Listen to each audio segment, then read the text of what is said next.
Hey Rob, this is Evan, and I think I discovered a way to help you with that whole FlipGrid situation. So they just integrated today, I believe, FlipGrid as an LTI into Canvas, but you have to add it to each specific course.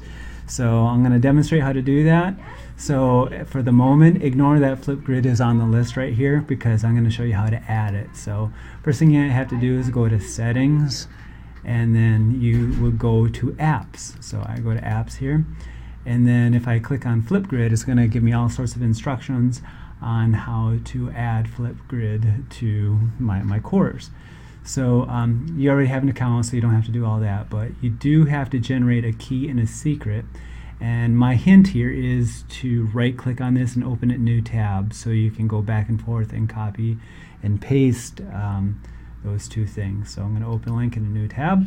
It's right here, and the instructions tell me where to go in my FlipGrid and generate those things. So I have to go to my FlipGrid, and I have to go over in this account settings, go to integrations, and I've done this a bunch of times already.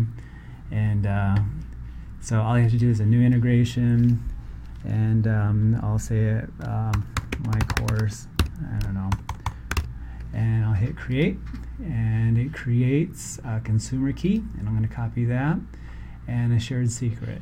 So then I can go over to my course, and I can go to add app, and it's going to ask for those things. So I can paste that, and I'll go paste the shared secret, and go there, and I'll paste that in. And I would add app at this point. I already did this. I don't know what it'll do if I do it a second time, so I'm not going to do it. So I hit close, and at this point, it's still not added over here on the right until I go to course details and then click update course details. And then finally on the left hand side, FlipGrid is on the list. So so I believe students would be able to access FlipGrids directly from here, or else I believe in navigation that we can hide that. But what I think it does that could be handy is that in assignments now, you can create an assignment, and it's going a little bit slow, and I'll call it FlipGrid 2 because I already had FlipGrid 1. You can put instructions and points if there are any, because these are going to show up in SpeedGrader now.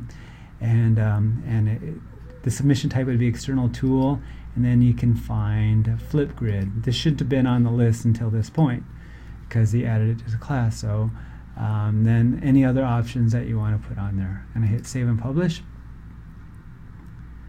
And now that actually creates the topic and everything. It created the topic FlipGrid 2.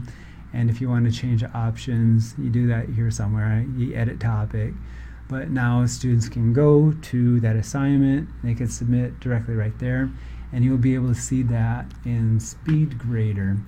And so for any individual students, you'll be able to see their submissions. So I'll see if I can give you quickly. I'll go to my course, my sandbox course, and see if I can show you what that looks like. And I imagine it's going to be a little bit confusing at first. I don't fully understand it yet, but I think this is going to work.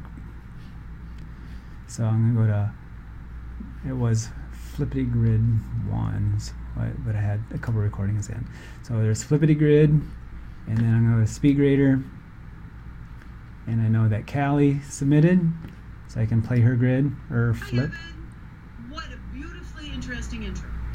And then I can close that, and I can see all the flips, or whatever they're called, all the recordings, and I can grade here. So I don't really know for sure if you're grading those introductions, but you could. So you can see the grade book basically, and things all at one time. So one thing I do want to point out too at this point is that Callie submitted more than one. So there's more than one submission. So it would jump to whatever submission she did. Hi, this is student Callie Bukowski. So I think that's worth noting. So yes, I'm going to keep this under 5 minutes. Any questions? Let me know.